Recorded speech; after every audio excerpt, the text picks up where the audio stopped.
¿Cómo llegaste a ser experto en finanzas? ¿Cuáles son los conceptos básicos que debería manejar cualquier emprendedor de esta industria? ¿Qué es un fideicomiso? Viene en etapas. La primera es... ¿Qué tal, amigos? ¿Cómo están? Bienvenidos nuevamente a Project Pro. Si eres un emprendedor del mundo de la construcción o el mantenimiento y quieres saber detalles y códigos de finanzas, este es el video indicado para ti. Tenemos un invitado especial, don Henry Grijalva. Correcto. Grijalva, gracias por la corrección. La verdad que él es un experto que trabaja con nosotros en la parte financiera y hoy día lo trajimos de invitado para que nos cuente en detalle qué es lo que es la planificación financiera, algunos otros conceptos que nos faltan y sobre todo teniendo claridad de que el 80% de los emprendedores de la construcción vienen del oficio. Por lo tanto, hoy día tendremos detalles, tips y todo lo que nos ayude a poder entender un poquito las finanzas y cómo puede ser de gran ayuda para nosotros. Henry, me gustaría que antes que partiéramos nos pudieses contar un poquito de tu historia, cómo llegaste acá y hoy día para poner en contexto, y luego de eso nos vamos con toda la batería de consejos y qué es lo que no tenemos que hacer, qué es lo más importante. Un día estaba en mi casa, estaba en Colombia, tuve como un sueño y el sueño me decía, viaja, vete. Y al día siguiente compré un tiquete de avión y me vine. No te puedo creer. ¿Y aquí da eso? Tenía 20 y pucho de años y de ahí arrancó todo un proceso espectacular que fue salgamos de la zona de confort. Claro. Que eso tiene que ver mucho también con la manera como nosotros manejamos nuestra parte financiera. Nosotros, digamos, de pronto viniendo de una cultura latina, es un tema que no estamos muy acostumbrados a escuchar, y menos por nuestros padres, por nuestra familia, a menos de que haya un enfoque muy fuerte por las generaciones previas, en donde se le da un énfasis muy importante a lo que es planeación financiera. En Estados Unidos es un tema muy, muy común y se ha ido manejando por mucho tiempo, y algo que ya es parte del sistema y de la educación que se le hace a muchas de las familias, ¿no? Totalmente opuesto un poco a nuestra cultura, que es en el camino se arregla la carga. Correcto, sí. La gente dice, bueno, no, salió esto, salió lo otro, ya aquí solucionamos. Sí, es totalmente diferente culturalmente a lo que nosotros veníamos acostumbrados, y eso es un tema muy importante porque desafortunadamente tú no piensas en el peor de los escenarios. El peor de los escenarios es: llego viejo y ¿qué pasó? ¿Qué hago? Porque ahí también ya comienzo a entender un poquito que hay un tema de planificación financiera en lo personal y hay un tema de planificación financiera en el negocio.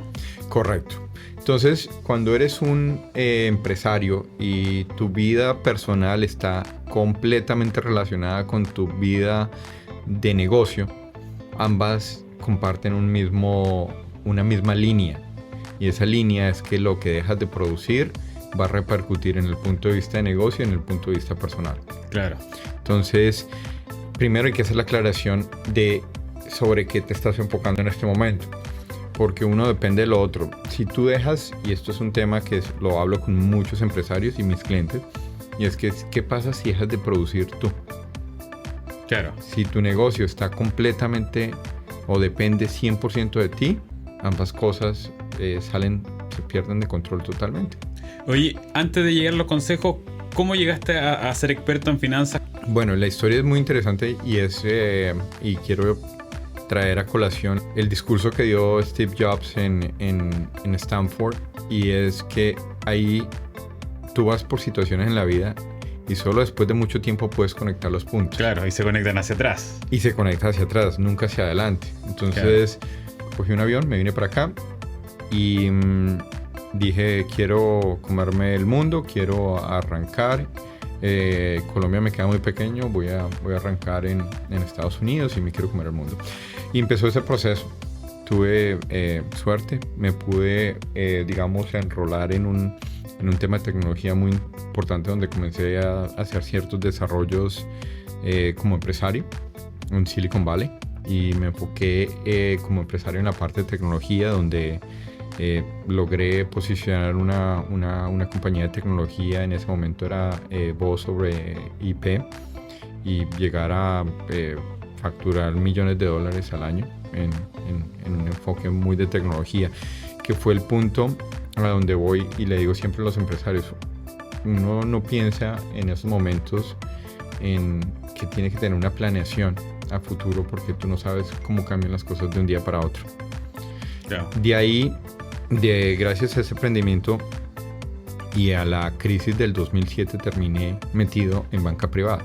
Entonces hice un salto de la parte de empresario, de hacer un exit con mi compañía, a una parte de crisis financiera general, y eso me hizo cuestionar mucho esa parte. O sea, ¿qué pasa si la economía de un país se viene al piso y tú te vienes afectado con eso? ¿Qué pasó con lo que hiciste? Con todas las horas y días y años de trabajo. Y de años de trabajo. Entonces comencé trabajando en unos instrumentos financieros con Nasdaq, OMX New York, y de ahí salté a banca privada.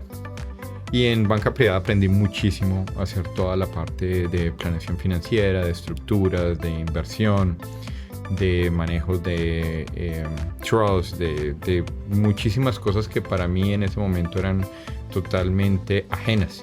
O sea, me tocó aprender de cero todo ese tema, y fue algo espectacular, porque durante ese proceso terminé trabajando para un banco de Israel, el segundo banco más grande en Israel.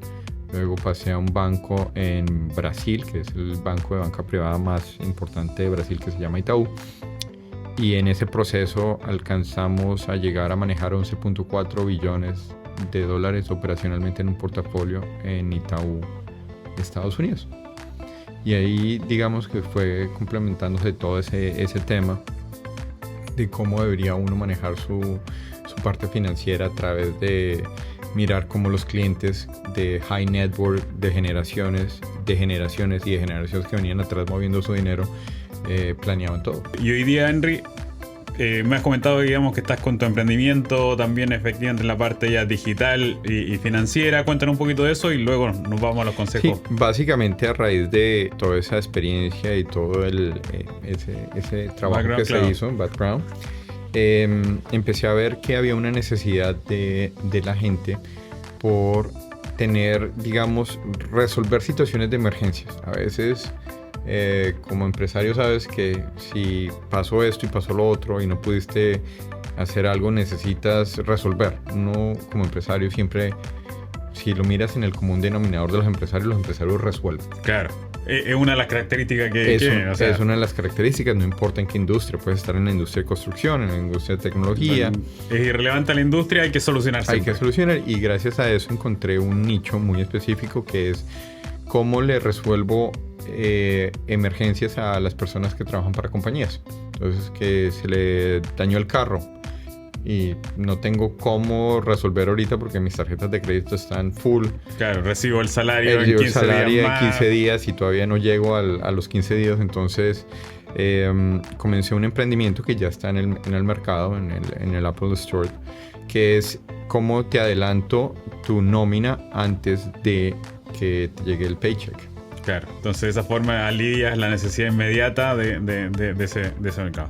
Perfecto, y de hoy día entonces ya estamos en esa etapa de empresario nuevamente con tu propio ecosistema en la parte tecnológica. Ahora, Henry, vámonos al mundo que nos convoca hoy día y que es nuestro público. Perfecto. Emprendimiento y construcción. ¿Cuáles son los conceptos básicos que debería manejar cualquier emprendedor de esta industria? ¿De dónde debería partir? ¿Cuál sería el camino para poder tener una estabilidad financiera y una proyección financiera sana? Básicamente yo lo he visto con clientes que están en el segmento de construcción, y siempre, digamos, el tema principal es cómo analizas tu cash flow, porque el cash flow como constructor es lo que te permite a ti crecer o no. Claro. En español sería el flujo de caja. ¿Cómo manejas el flujo de caja para que te puedas apalancar para desarrollar nuevos proyectos? Del punto de vista financiero, ese es uno de los grandes talones de Aquiles, uno de los grandes temas que muchas veces queda inconcluso, porque la industria nuestra por lo general dice, ok, me dieron un anticipo del 30% y adelante establecí estado de pago que si se cumple o no se cumple, no hay una perspectiva de eso, de cuál es el beneficio o no de tener. Al tener yo esa claridad financiera sobre un proyecto, ¿qué me trae como consecuencia? Mira, básicamente, de nuevo, planeación. Tú, desde ese punto de vista, lo que quieres es tratar de mitigar el riesgo de llegar a comenzar un proyecto sin tener el dinero o el capital necesario para cumplir. Claro, una cosa es adjudicarse el proyecto y la otra tener el flujo de caja necesario para poder cubrir las actividades. Correcto, entonces para eso existe un componente personal, porque si estamos en Estados Unidos tenemos que entender que la mayoría de los desarrolladores se apalancan en dinero o en productos financieros. Perfecto. Es decir, lo normal es yo me apalanco de un banco. De un banco. Eso es para el caso del desarrollador. Del desarrollador. Ahora, y si nos metemos dentro del desarrollador, están el general contractor y están los subcontractors. Ellos se apalancan por lo general con un anticipo del mismo desarrollador y ahí, ¿qué recomendaciones hay que tener en ese segmento? En ese segmento, por ejemplo, para temas de cash flow, muchas veces este tipo de compañías usan lo que se conoce como factoring. Perfecto. Porque básicamente tú todavía no has recibido y necesitas cumplir con ciertos compromisos y necesitas un adelanto de tu dinero sabiendo que hay una factura pendiente por cobrar. Perfecto. Ese es un mecanismo que usa mucha gente para poder cumplir con ciertas obligaciones sin haber terminado o haber llegado al cumplimiento de ese estado de pago, de esa fecha. De esa fecha, correcto. Eso es, digamos, otra gente usa lo que es, digamos, instituciones financieras que te permiten tener dinero a un alto interés, pero para un periodo de tiempo muy corto. Y es lo que también muchos de los contratistas y gente que trabaja utilizan para poder llegar a cumplir absolutamente todos los obligaciones. Las obligaciones que tienen ese compromiso. Es decir, con la planificación financiera, si yo tengo una claridad sobre la planificación financiera de un proyecto, obviamente puedo identificar si voy a necesitar la participación de estos agentes externos como factoring privado, etcétera, para poder financiar esa operación. Correcto, que es lo que nadie hace. Y ese es el punto. O sea, existen muchísimas herramientas, existen apalancamientos que puedes usar, pero la gente no planea. No llega al día cero y empieza a pensar, bueno, necesito esto, claro, de acuerdo necesito esto y tengo que llegar a esto. Y de golpe, sí, ¿qué pasa si la persona a la que estoy haciendo el trabajo no me paga? Claro. ¿Qué ocurre ahí? ¿Qué ocurre ahí? ¿Cuál es el plan B que voy a tener? ¿Cuál es el plan B? Es decir, mi dinero me alcanza a llegar a manejar ese tipo de incumplimientos, sí o no. Claro. O también el acto de que yo tengo una necesidad financiera del proyecto y este estado de pago yo lo estoy cobrando porque tengo la idea de que un 30% es positivo y en definitiva no tengo la claridad de cuál es el gasto que yo tengo que cubrir hasta el próximo estado de pago. Correcto. Y entonces ahí empieza otro tema que es cómo hago yo crédito con mi compañía.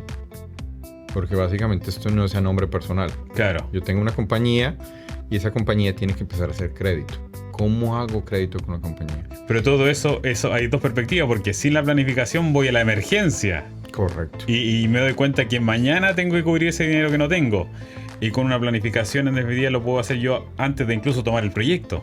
Correcto. Y empieza, por ejemplo, desde el mismo momento de constituir la compañía. Si yo sé que voy a tener que en el futuro para crecer tener acceso a capital, tengo que empezar a hacer las cosas bien desde el día cero. Claro. No es abrir una compañía porque sí, es empezar a hacer un proceso con la compañía, llevarla a cierto punto para que en el momento en que pase una emergencia, mi compañía sea la que resuelva. Porque tu crédito de la compañía es XYZ, porque tengo X número de tarjetas, porque tengo una línea de crédito y esa línea de crédito la puedo hacer en cualquier momento. Entonces, si te das cuenta, como lo acabas de decir, muchas veces el empresario llega a la emergencia y no sabe qué hacer. Y ahí se ahogó y catástrofe. Y catástrofe porque no hizo los pasos para llegar a ese punto. Claro. Bueno, si quieres evitar todas estas catástrofes, te dejo invitado para que vaya a nuestra página www.projectpro.com y ahí encontrarás en nuestra plataforma todos los elementos necesarios para prevenir y tener una planificación financiera por proyecto de forma simplificada, rápida y sencilla para poder evitar las catástrofes que nos acaba de mencionar Henry, que van ocurriendo por falta de planificación financiera. Correcto, excelente. Henry, cuando yo tengo una planificación financiera, obviamente puedo ver cuándo voy a estar falto de dinero o cuándo voy a tener también, digamos, un exceso, por decirlo así, en definitiva, de recursos dentro de eso. En esos dos escenarios, obviamente, las acciones que tú acabas de comentar para la parte negativa es poder anticipar factoring, créditos y todo eso referente. Y cuando hay un exceso, ¿cuál sería tu recomendación financiera cuando digo, ya, perfecto, tengo un próximo estado de pago en 30 días más, me quedan $15,000 que no debería estar ocupando en el proyecto, voy a renovar el vehículo, cambio el televisor que está en mi casa? ¿Cuál es la recomendación en definitiva cuando empiezan a quedar estos márgenes y que tú recomiendas al emprendedor que pueda realizar?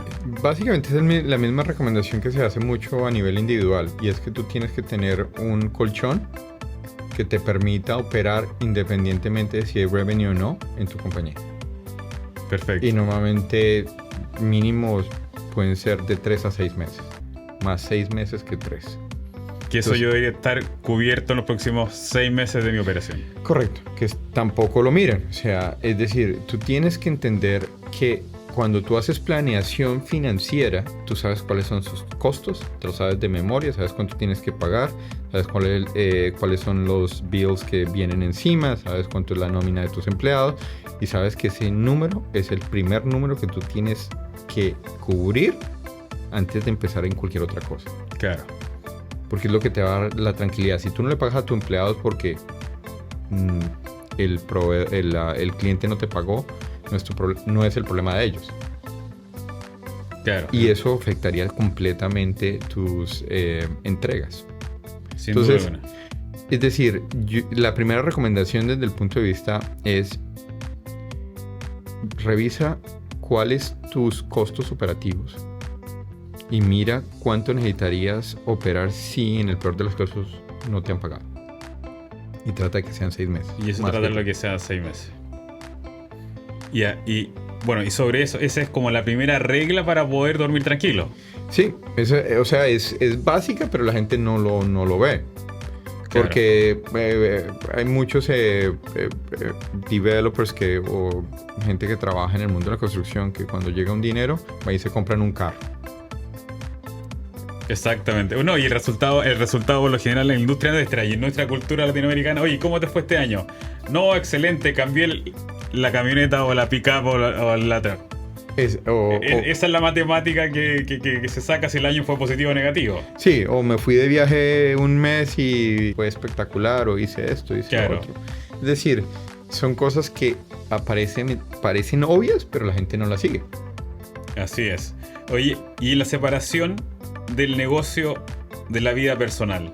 Ahí, ¿cuáles son las recomendaciones? ¿Cómo logro separar mi negocio de mi productividad si es que me enfermo, etcétera? ¿Cuáles son las estrategias que más desarrollas con tus clientes ahí? Parece lo más simple del universo, pero la gente no entiende. Y es que tú tienes que separar tu parte financiera de la compañía con la parte personal. A lo que me refiero es, mucha gente por pagar menos taxes, por tratar de minimizar la parte impositiva, no se pagan un salario. Claro. Cuando tú utilizas un payroll company que te hace todo el trabajo, lo único que tú tienes que garantizar es que tú produces en la compañía. Si tú calculas el salario con el salario que te sientes cómodo, suficiente para poder pagar tus gastos personales y demás, independizaste de tu parte de compañía con la parte personal. Y ahí entramos en otro mundo de planeación.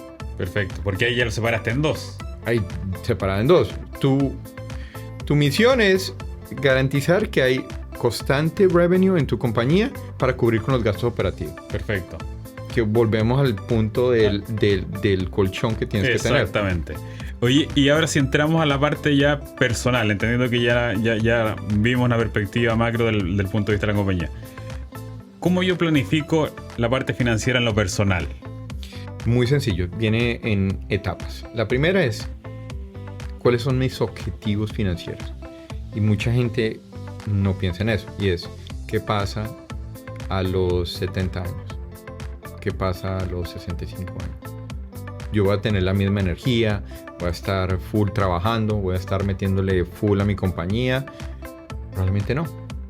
O probablemente sí. Es algo que depende mucho a nivel personal o del empresario. Y bueno, entiendo que ese primer step es preguntarme cómo quiero verme a esa edad.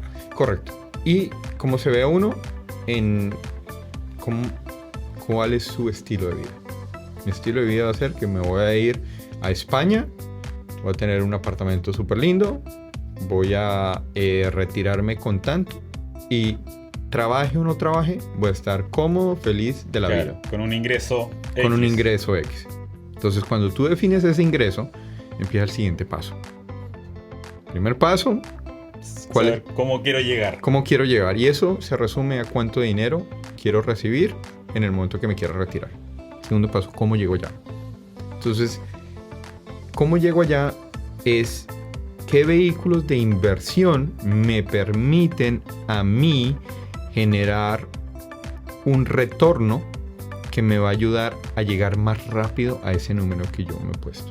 Es decir, partimos de en el dónde quiero estar y hoy día, y el segundo paso es cómo voy a llegar allá. ¿Cómo va a llegar allá? Entonces ahí es cuando empieza y es como un toolbox.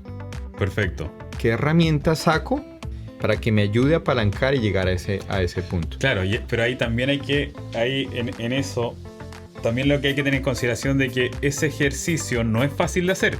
Pero no es fácil de hacer porque sea complejo. Es porque me obliga a preguntarme, obviamente, digamos, cómo quiero llegar y olvida cuestionarme también en qué es lo que estoy haciendo hoy día.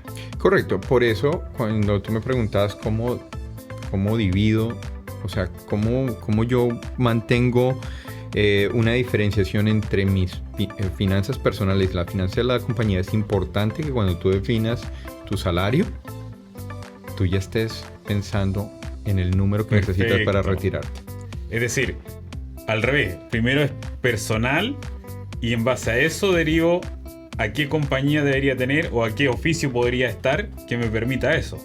Sí, definitivamente. Ahora, ¿qué pasa? Que en ese proceso de planeación tú dices, ¿qué voy a hacer? ¿Qué necesito? No, voy a empezar a invertir en cripto. No, voy a empezar a comprar stocks. Voy a hacer ETFs. Voy a meterlo voy a comprar oro. Es decir, las herramientas ya depende de la persona que te asesore y que estés seguro de que te va a asesorar correctamente en ese tipo de inversiones. Claro. Porque estás colocando tu capital a riesgo y estás esperando un retorno. Y en eso pasan dos cosas. O llegas al retorno o pierdes tu plata. O no ganaste nada. Claro, efectivamente. Y ahí obviamente el sueño de llegar a esa edad con eso comienza obviamente a verse ahí un poco desordenado sobre todas las ideas. Correcto. Y ya cuando tienes claridad de eso, existe el tercer paso, que es cómo protejo mis assets. Cómo protejo lo que he hecho. Cómo protejo de una bancarrota. Cómo protejo del IRS. Cómo me protejo de creditors. Cómo me protejo de personas que por alguna razón, porque yo tengo una compañía y pasó esto y pasó lo otro, me demandaron. Claro, y quieren sacar... Y te quieren sacar hasta el último centavo. Exactamente. Entonces, tercer paso, ¿cómo protejo eso? Y en esa protección, ¿qué herramientas son las que más se ocupan? Porque hablemos de protección si es que yo tengo un terreno, una propiedad, una casa, si es que tengo dinero en el banco. O sea, ¿cómo protejo todos esos diferentes activos? Mira, básicamente hay varias maneras, pero una de las maneras más importantes, o lo que hace todo el 4% de la población, es manejar estructuras de fideicomiso que te liberen todos tus bienes a un fideicomiso, de manera que no hay ninguna responsabilidad civil a nivel personal. Para las personas que están viendo, ¿qué es un fideicomiso? Un fideicomiso es una estructura que te permite proteger todos tus assets. Perfecto. De cualquier tipo de acreedor. Y lo que significa es que tú no eres dueño de los assets. Ok. O sea, es como si yo le dijera, voy a coger todos mis assets y lo voy a poner a que una compañía me los administre. Ese terreno que es tuyo, que puede ser involucrado en alguna demanda, etcétera, queda protegido por ese fideicomiso y obviamente es intocable. Es tu activo, pero en manos de otro. Y en eso existen dos, uno que es irrevocable y uno irrevocable, pero ya hay unas diferencias dependiendo cuál es tu necesidad. Perfecto. Y obviamente existen otro tipo de acciones, y es qué tipo de compañía me permite manejar ese tipo de protección, y ya un poco de diseño de estructuras fiduciarias o estructuras de compañías que me ayudan a mejorar ese blindaje. Perfecto. Entonces ya llegamos. Primer paso, saber para dónde voy y poner números en mi mente, metas de números que quiero. El segundo paso era el cómo. El cómo. Entonces voy a empezar a invertir en esto, voy a trabajar más horas extras, tengo que tomar más proyectos, todas las variables sobre la mesa de cómo me permita llegar a ese objetivo. A ese objetivo. El tercero, cómo me protejo por si algo pasa. Exactamente. Porque el algo pasa también puede ser que nosotros no tenemos comprada la vida. No. Y pasado mañana, si yo no estoy, ¿cómo queda mi familia? Claro. Entonces viene otro tema, life insurance. Para poder garantizar de que, si bien es cierto, yo no alcancé, pero mi familia sí logró lo que yo tenía esperado lograr con ellos. Correcto.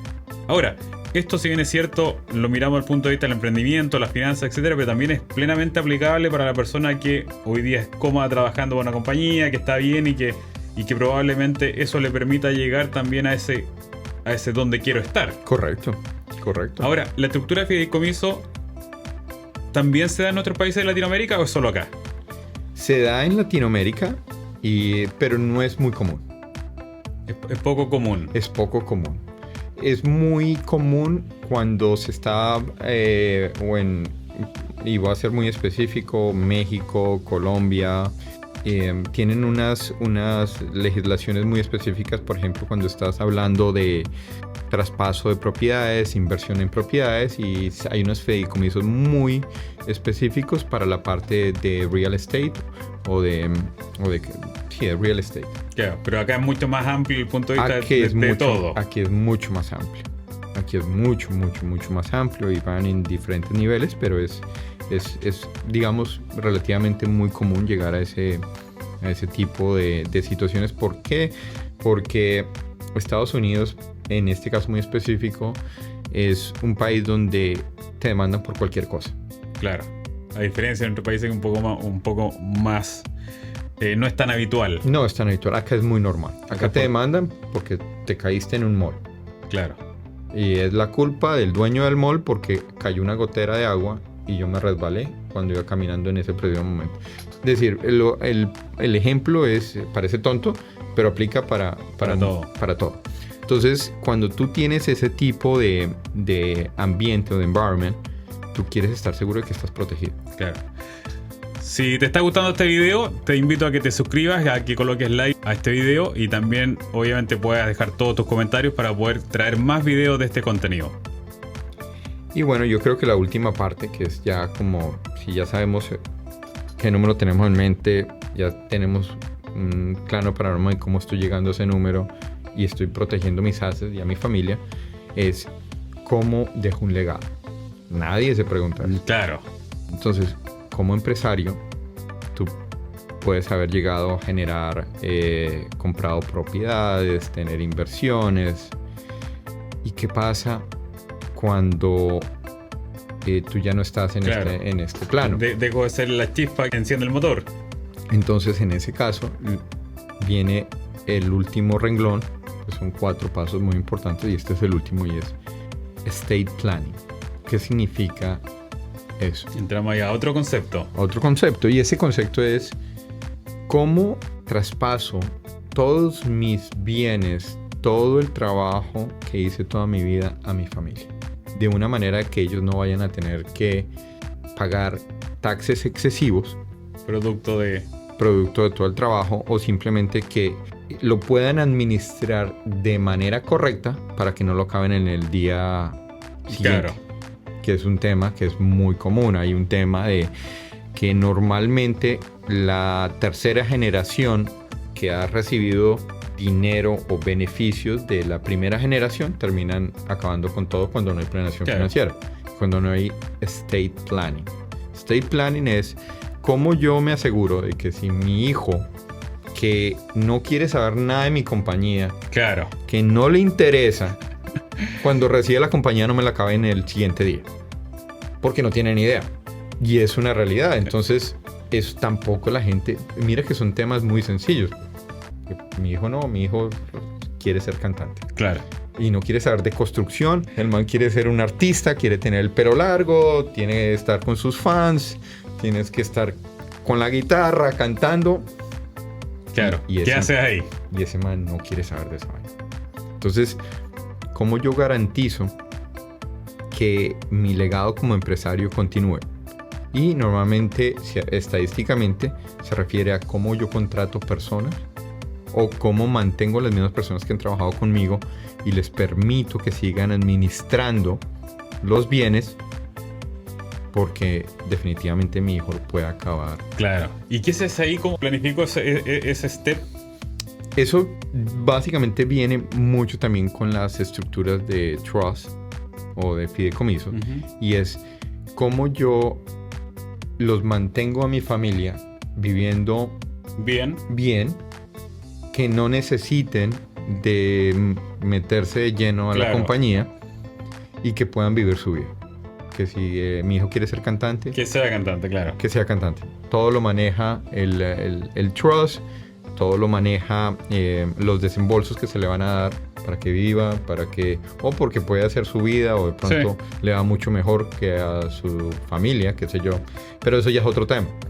O sea, lo que tú estás es protegiendo todo el trabajo que has hecho durante toda tu vida. Y que no se desaparezca de un día para otro. ¿Y eso cómo se hace esa protección?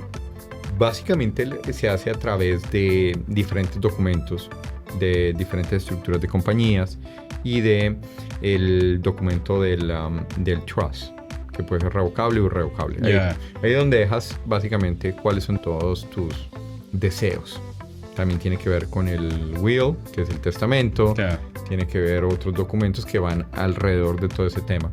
Henry, ¿recomendaciones que darías a aquellas personas que están partiendo en el mundo de la construcción, partiendo en el punto de emprendimiento, con tu experiencia financiera que has visto, obviamente, aciertos como fracasos? ¿Qué recomendarías a aquellos que hoy día estamos trabajando duro, pero no miramos, no levantamos la cabeza hacia adelante a ver un poquito más cuando no esté trabajando, y sobre todo menos todavía cuestionarse cómo va a ser mi legado? Yo pienso que la primera recomendación es saque un tiempo y edúquese en todos estos temas que estamos hablando. Por lo menos haga el primer trabajo. No lo deje para después. Haga su tarea, haga su trabajo y empiece a mirar qué necesitaría yo a nivel persona, de compañía, para llegar a esos pasos. Yo creo que la recomendación la mejor recomendación es cuestionarse, pensar, detenerse, stop, hacer tu tarea, investigar y decir, ya entiendo qué necesito hacer. Y hacia dónde voy. Y hacia dónde voy. De pronto no lo puedo hacer ahora. Pero educar antes de implementar. No te pongas a implementar sin te haber educado. Eso creo que es la clave. Perfecto. Henry, tenemos clientes que le gustaría poder contactarse contigo, hacer esta planificación, esta asesoría. ¿En dónde te podrían encontrar? Bueno, les puedo dar mi correo electrónico y mi número telefónico, y absolutamente ahí creo que sería el comienzo. Entonces deja tus comentarios acá y te compartimos por interno el correo electrónico y teléfono de Henry para que puedas tener una asesoría y una proyección a lo largo del tiempo para ti y tus futuras generaciones. Henry, muchas gracias por tu visita. La verdad que ha sido de tremenda claridad, sobre todo, digamos, para llegar a cuestionarse. Así que esperamos tener de nuevo otra entrevista contigo más adelante, que nos vayas contando cómo has ido asesorando a estos emprendedores que se van a poner en contacto contigo. Perfecto. Gracias, Pablo. Gracias por la invitación. Genial.